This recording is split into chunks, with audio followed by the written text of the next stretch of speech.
Bitriver, a Russian cryptocurrency miner, and 10 of its subsidiaries have been sanctioned by the US Treasury. It's the first time a virtual asset miner has been targeted by the United States. So how are the players in the new economy dealing with the changing landscape? Discuss all this and more with Mark Lamb, Chief Executive Officer at CoinFLEX, a leading crypto derivatives exchange and yield platform. Great to have you with us again, Mark. Great to be here. To kick it off, from being the third largest Bitcoin miner in 2021, Russia is facing a very different reality as the United States and European Union are making efforts to shut down crypto mining in Russia. The IMF says crypto mining could be a route to monetize Russia's energy assets and evade sanctions. What are your thoughts? We have so many blockchain analysis tools to actually minimize the damage and also effectuate sanctions and enforce these on very, very specific miners. So rather than, I think generally most exchanges haven't banned all of Russia, which you could imagine exchanges deciding to do if there wasn't tooling available to enforce very specific sanctions. An exchange could make the commercial decision, oh, this is just too difficult to deal with, politically risky. We don't want to be dealing with any Russians for compliance reasons, just to go overboard, and so we'll just cut them out. And I think the nice thing, the upside of blockchain monitoring tools like Chainalysis, Elliptic, and others is really that you can be very, very specifically targeted towards specific miners, specific groups of addresses, specific wallets. And that's ultimately the upside of the blockchain. That's the power of blockchain technology. Everything is open, everything is happening on a public ledger.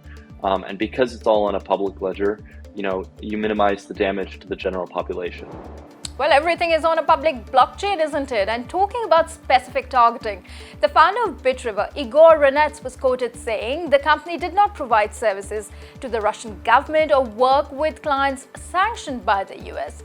Do you think Bitriver got caught in the crossfire between the two nations, or does it highlight the inadvertent negative impact of sanctions, or there's more to it than meets the eye? I think what you're saying around them being caught in the crosshairs, that's entirely plausible.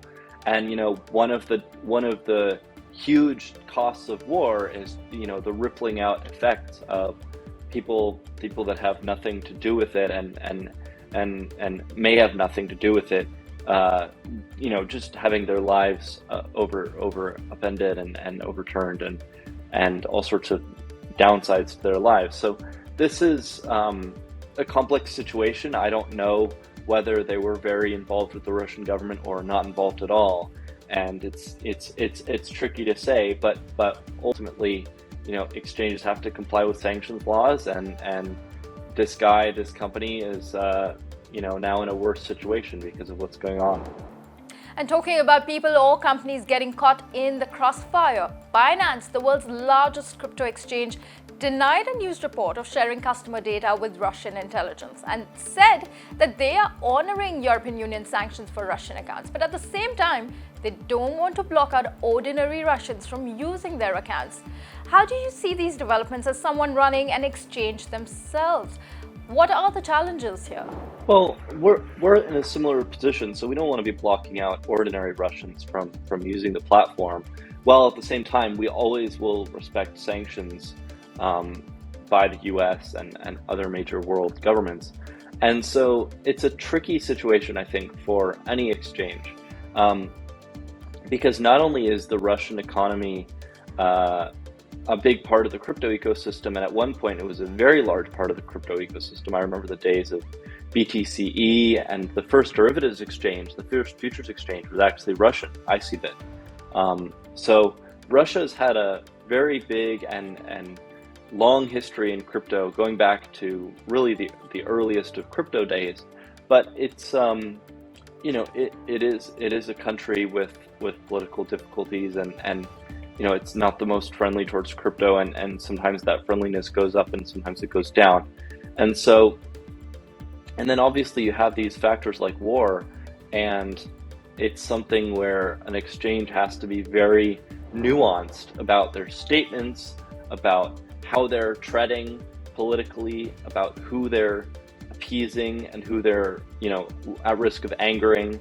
And that's the thing. You have to make these choices as an exchange. And I think they're pretty easy choices to make, but the situation can also get a lot hairier, and so that's the political landscape you have to navigate as an exchange. A rather sensitive issue, isn't it? Thanks so much, Mark, for joining in with your perspective. Thank you for having me.